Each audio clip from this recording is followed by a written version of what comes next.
नमस्कार दोस्तों, RJ education में आपका स्वागत है। दोस्तों, राजस्थान के भूगोल के अंतर्गत ज्योग्राफी ऑफ राजस्थान के तहत हमने राजस्थान के सामान्य परिचय, उसका भौतिक विभाग है, उसका पहला जो भौतिक विभाग है पश्चिमी अरावली पश्चिमी मरुस्थलीय प्रदेश, उसका अध्ययन करा। दूसरा जो राजस्थान का भौतिक स्वरूप है वो है अरावली पर्वतीय प्रदेश, अरावली पर्वतीय प्रदेश। तो आज हम बात करेंगे अरावली पर्वतीय प्रदेश के बारे में। अरावली पर्वतीय प्रदेश विश्व की प्राचीन पर्वत श्रृंखलाओं में से एक है। ये प्राचीनतम वलित क्षेत्र है और अरावली जो क्षेत्र है ये गोंडवाना लैंड का हिस्सा है। किसका है? गोंडवाना लैंड का हिस्सा है। और अरावली के अंदर प्री कैम्ब्रियन कल्प की चट्टानें पाई जाती है। 18 करोड़ वर्ष पूर्व यह क्षेत्र निर्मित हुआ है। कौन सा? अरावली पर्वतीय प्रदेश। अरावली पर्वतीय प्रदेश की कुल लंबाई 692 किलोमीटर है, जिसमें से 550 किलोमीटर राजस्थान में, यानी अरावली की कुल लंबाई है 692 किलोमीटर, जो गुजरात से दिल्ली तक है। लेकिन राजस्थान में कितना है? खेड़ा ब्रह्मा पालनपुर से लेके खेतड़ी तक 550 किलोमीटर, 550 किलोमीटर। अरावली पर्वतमाला में अनेक दर्रे पाए जाते हैं। दर्रों का अर्थ होता है पहाड़ों के बीच में से तंग रास्ता गुजरने का, जिससे स्थानीय भाषा में तो नाल बोलते हैं, नाल, और ज्योग्राफी भाषा में बोलते हैं दर्रे। तो ब्यावर में पाए जाते हैं 4 दर्रे, पाली में पाए जाते हैं दर्रे, और राजसमंद में दर्रे मिलते हैं। अरावली पर्वतीय प्रदेश जो है वो खनिजों का अजायबघर है। लोहा, चांदी, जिंक आदि, बॉक्साइट आदि जो खनिज है वो इस अरावली श्रृंखला में मिलते हैं। अरावली पर्वतीय श्रृंखला है वो एक जल विभाजक का कार्य भी करती है। जल विभाजक कार्य देखो कैसे, इधर से बहने वाली नदियां पश्चिम और दक्षिण की ओर, और इधर जो बहने वाली नदियां हैं वो उत्तर की ओर बहती है। यहां से ये दक्षिण, बाकी जो नदियां हैं ये दक्षिण की ओर बहती है। तो अरावली पर्वतमाला एक जल विभाजक का कार्य भी करती है। इसके अलावा अरावली का जो विस्तार है वो दक्षिण पश्चिम मानसूनी हवाओं के समानांतर है, जिसकी वजह से अरावली पर्वतमाला राजस्थान में वर्षा कराने में सहायक नहीं है, क्योंकि पवनों के अनुकूल है। ये पवनानुकूल होने से दक्षिण पश्चिम मानसून हवाएं इस पहाड़ी के सारे जम्मू कश्मीर की ओर चली जाती है और वहां जाकर हिमाचल, पंजाब और वहां पे बारिश करती हैं। देखो ऐसे मानसूनी पवनें इस तरीके से आगे निकल जाती हैं। फिर अब बात करेंगे, अरावली पर्वत जो है वो गोंडवाना लैंड का भाग है।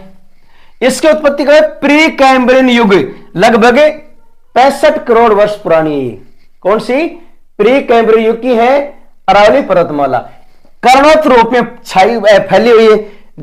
फैली किस तरीके से? उत्तर पूर्व से दक्षिण पश्चिम। देखिए, उत्तर पूर्व से दक्षिण पश्चिम, दक्षिण पश्चिम में यह है अरावली। उत्तर पूर्व से दक्षिण पश्चिम की ओर, दक्षिण की ओर अरावली की चौड़ाई ज्यादा है, उत्तर की ओर कम है, इसलिए कर्णवत रूप से फैली हुई है। कुल लंबाई है 692 किलोमीटर और राजस्थान में है 550 किलोमीटर। राजस्थान में गुजरात के खेड़ा से ब्रह्म से पालनपुर से लेके दिल्ली तक ये फैली हुई, राजस्थान में खेतड़ी तक है। राज्य के कुल भौगोलिक क्षेत्रफल का 9.3% है और जनसंख्या है 10%, अर्थात राज्य के कुल भौगोलिक क्षेत्र का 9.3% तो पर्वतीय अरावली पर्वतीय भाग है, और यहां पर कुल जनसंख्या का 10% जनसंख्या पाई जाती है। अरावली पर्वतमाला जल विभाजक का कार्य करती है, क्योंकि अरावली के पश्चिम में बहने वाली नदियां दक्षिण पश्चिम की ओर बहती हैं और अरावली के पूर्व की ओर नदियां बहने वाली नदियां उत्तर पूर्व की ओर बहती है और दक्षिण भाग की दक्षिण की ओर बहती है। तो यह एक जल विभाजक का काम भी करती है। इसे 3 भागों में बांटा गया है, दक्षिणी अरावली, मध्य अरावली और उत्तरी अरावली। और अरावली पर्वतमाला जो है वो बारिश कराने में तो सहायक नहीं है, लेकिन मरुस्थल के प्रसार को रोकती है। मरुस्थल के प्रसार को रोकती है। मरुस्थल का प्रसार इधर ना फैले, इसलिए ये मरुस्थलीय प्रसार को रोकती है। कौन सी? अरावली श्रृंखला। दक्षिणी अरावली है वो सबसे ज्यादा ऊंची है और सर्वाधिक चौड़ी है, क्योंकि राजस्थान का सबसे ऊंचा पर्वत गुरु शिखर है जो 1722 मीटर है, वो दक्षिणी अरावली में है। और सर्वाधिक चौदह दक्षिण में अरावली, चौदह उत्तर में अरावली संक्रिय। दक्षिणी पश्चिमी मानसूनी पवनों के समानांतर होने से वर्षा कराने में सहायक नहीं है, और वो जो मानसूनी हवाएं हैं वो इसके सारे उत्तर की ओर चली जाती, हिमालय से टकराती है और हिमाचल, पंजाब, हरियाणा और उत्तराखंड में बारिश करती है। मानसूनी हवाएं इस तरीके से ये आगे निकल जाती हैं। दक्षिण, अब यहां से वो दक्षिणी अरावली और अरावली में सबसे ज्यादा है पर्वत चोटियां। और प्रश्न कैसे आता है? प्रश्न हमेशा ऊपर से नीचे की ओर ऊंचाई के आधार पर आता है। सबसे ऊंची चोटी, उससे कम ऊंची चोटी, उससे कम ऊंची चोटी, और यह प्रश्न हमेशा आता है। गुरु शिखर के बाद में शेर, जरगा, अचलगढ़, कुंभलगढ़, रघुनाथगढ़, तो ये हमें चोटियों की जो ऊंचाई है ना वो हमें याद होनी चाहिए। तो देखिए दक्षिणी अरावली की बात करें, माउंट आबू पर्वत है वो 1722 मीटर ऊंचा है, 1722 मीटर ऊंचा है, और इसे गुरु शिखर जो है, इसे संतों का शिखर भी कहा है। कर्नल जेम्स टोर जो था उसने इसे क्या कहा? संतों का शिखर।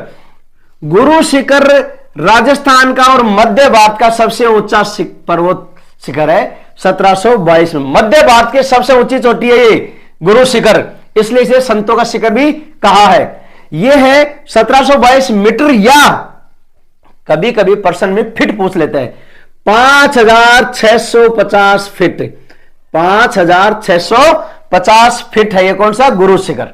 इससे नीचे है आबू पर्वत, आबू पर्वत जो 19 किलोमीटर लंबा है और 8 किलोमीटर चौड़ा है और 1295 मीटर है, 1200।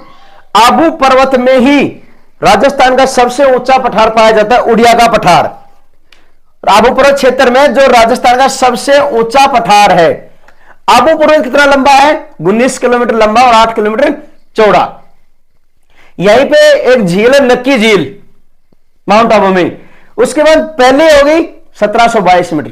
दूसरी जो राजस्थान की सर्वोच्च चोटी है वो है शेर, 1597 मीटर, 1597। पहली गुरु शिखर 1722 मीटर, दूसरी शेर, तीसरी है देलवाड़ा। दोस्तों यहां कंफ्यूज होता है, लोग तीसरी चोटी जरगा मानते हैं, जो गलत है। पहले गुरु शिखर है, दूसरी शेर है, तीसरी देलवाड़ा है और चौथी है जरगा। तो ये ध्यान देने लगे बात है, जरगा जो है उदयपुर की वो चौथे नंबर की पहाड़ी है, सर्वोच्च चोटी। तो तीसरे नंबर की कोई कंफ्यूजन ये होता है, तीसरे नंबर की है देलवाड़ा 1442 मीटर। तो क्रम पूछते हैं ऊपर से नीचे की ओर, गुरु शिखर, शेर 1597, 3 नंबर पे देलवाड़ा 1442 मीटर, 4 नंबर पे जरगा 1431 मीटर। गुरु शिखर, शेर, देलवाड़ा और फिर जरगा।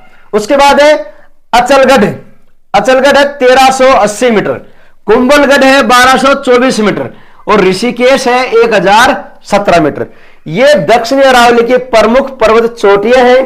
प्रश्न निश्चित आता है। प्रश्न कैसे आता है? क्रम पूछता है। तो दोस्तों क्रम कैसे करोगे? जब भी क्रम पूछे तो सीधा लिखना है ऊपर से नीचे की ओर। गुरु शिखर 1722 मीटर, उसके बाद में शेर 1597 मीटर, शेर के बाद में कौन सी है ये? देलवाड़ा, देलवाड़ा 1442, देलवाड़ा के बाद में जरगा 1431, जरगा के बाद में अचलगढ़ 1300, अचलगढ़ 1380 और अचलगढ़ के बाद में कुंभलगढ़, उसके बाद में कुंभलगढ़ 1224 और कुंभलगढ़ के बाद में आएगी कौन सी?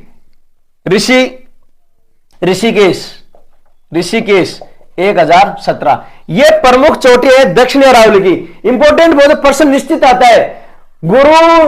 गुरु के बाद में शेर, गुरु, शेर, देलवाड़ा, जरगा, फिर अचलगढ़, फिर कुंभलगढ़ और फिर ऋषि। 5 प्रमुख है, गुरु, शेर, देलवाड़ा, जरगा और अचलगढ़ और फिर कुंभलगढ़ और ये ऋषिकेश। 7 प्रमुख पहाड़ियां ऊपर से ऊंचाई के अनुसार, सबसे ऊंची उससे कम, उससे कम, उससे कम। उसके बाद में आगे चलिए, कुंभलगढ़ और गोगुंदा के बीच में बोराट का पठार है। कुंभलगढ़ और गोगुंदा के बीच में बोराट का पठार है और उदयपुर के अंदर लसाड़िया का पठार है। उदयपुर में है लसाड़िया का पठार और यहां पे जो तस्त्री नुमा बेसिन है उसे बोलते हैं गिरवा। उदयपुर के अंदर तस्त्री नुमा जो बेसिन होता है उसे बोलते हैं गिरवा और यहीं पे है लसाड़िया का पठार। जालौर क्षेत्र में इसराना बाकर, रोजा बाकर और झारोल, ये इंपॉर्टेंट है दोस्तों, यहां से प्रश्न आता है। तो देखो यहां से प्रश्न हमेशा इसी प्रकार से आता है। नंबर 1 कौन सा जाएगा? इसराना। इसराना के बाद में रोजा और फिर झारोल, ये क्रम पूछते हैं। कौन कौन सा? इसराना 839, उसके बाद में रोजा 730 और फिर है झारोल 588। ये प्रश्न भी अक्सर आता है, क्रम पूछते हैं इसराना, रोजा और झारोल, तो ये भी याद रखने की बात है। आबू पर्वत के पश्चिम में जसवंतपुरा का जो क्षेत्र है वहां पे डोरा पर्वत है। कौन सा पर्वत है? डोरा पर्वत 869 मीटर। आबू पर्वत के पश्चिम में, जैसे ये आबू पर्वत है, इसके पश्चिम में यहां जो है वो है डोरा का पर्वत। फिर है सिवाना में गोलाकार पहाड़ी है जिसे 56 की पहाड़ी भी कहते हैं, यह नाकोड़ा पर्वत है। ये देखिए बाड़मेर की तरफ आ गया, यहां पे 56 की पहाड़ी या नाकोड़ा पर्वत। ये मध्य अरावली की अगर बात करें तो मध्य अरावली में सबसे ऊंची चोटी है टाटगढ़ अरावली में गोरम घाट, गोरम जी की चोटी है वह 933 मीटर। मध्य अरावली की सबसे ऊंची चोटी है 933 मीटर गोरम जी। कहां पे है? रावली टाटगढ़। दूसरी चोटी है तारागढ़। तो मध्य अरावली की गोरम जी है, तारागढ़ नहीं है, तारागढ़ 2 नंबर की है। मेवाड़ क्षेत्र में तंग रास्तों क्या बोलते हैं? नाल बोलते हैं, नाल। और ब्यावर क्षेत्र में 4 प्रमुख दर्रे हैं। देखो ब्यावर में 4 दर्रे हैं, राजसमंद में है और पाली में है। अब इनको ध्यान रखना है, ब्यावर में कौन कौन से है? शिवपुरा घाट, सुरा घाट, पखेरिया और देबारी। शिवपुरा, सुरा, पखेरिया और देबारी, ये ब्यावर क्षेत्र में। पाली के अंदर भी है बर, पगला, जीलवा, बर, पगला, जीलवा, बर, पगला, जीलवा।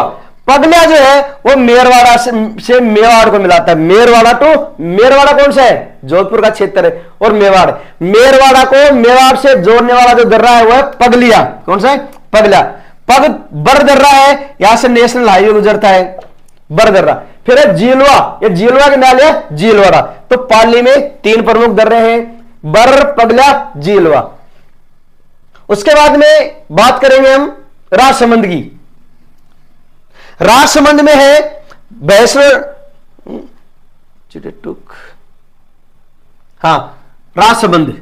राजसमंद उत्तरी अरावली में है रघुनाथगढ़ 1055 मीटर। उत्तरी अरावली की सबसे ऊंची चोटी है वो है 1055 मीटर रघुनाथगढ़, जो कि सीकर के पीपराली के पास में। और दूसरी है खो 920 मीटर, यह है जयपुर में, खो है जयपुर में। चित्तौड़गढ़ जो है वो मेसा पठार पे स्थित है। चिड़ियाटूक, मेहरानगढ़, भैंसरोडगढ़ से बिजोलिया के बीच का जो क्षेत्र है उसे बोलते हैं ऊपरमाल। चिड़ियाटूक, मेहरानगढ़, भैंसरोडगढ़ से बिजोलिया का जो क्षेत्र उसे बोलते हैं ऊपरमाल। गुरु शिखर संतों का शिखर है। किसका है? संतों का शिखर है। अब देखिए दोस्तों, ये हमारा थोड़ा चित्र बना हुआ है। ये उत्तरी अरावली, ये माल खेत की पहाड़ियां हैं सीकर में, जिसे माल्य खेत भी कहा जाता है। ये रघुनाथगढ़ है सीकर में। ये मध्य अरावली का है टाटगढ़ में गोरम जी।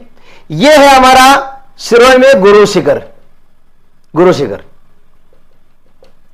फिर है अचलगढ़, ये है बोराट का पठार, और ये गिरवा, और ये है मेसा का पठार जहां पे चित्तौड़गढ़ दुर्ग स्थित है। तो ये हमारी मध्य अरावली। अब हम बात करेंगे राजसमंद के जो दर्रे। तो राजसमंद में हाथी गुहा की नाल है, सोमेश्वर की नाल है, राजसमंद में प्रमुख दर्रे हैं हाथी गुहा की नाल और सोमेश्वर की नाल। ये 2 राजसमंद के प्रमुख दर्रे हैं। तो ये है हमारे मध्य अरावली या अरावली पर्वतमाला राजस्थान का भौतिक स्वरूप का सेकंड पार्ट। अब हमारे 2 भौतिक विभाग हो चुके हैं, पश्चिमी मरुस्थलीय प्रदेश और अरावली पर्वतीय प्रदेश। अगले वीडियो में हम बात करेंगे पूर्वी मैदानी और दक्षिणी पठार, पूर्वी मैदानी और दक्षिणी पठार। इस प्रकार हमारे राजस्थान का जो भौतिक स्वरूप है वो समाप्त हो जाएगा। धन्यवाद। जय हिंद, जय भारत।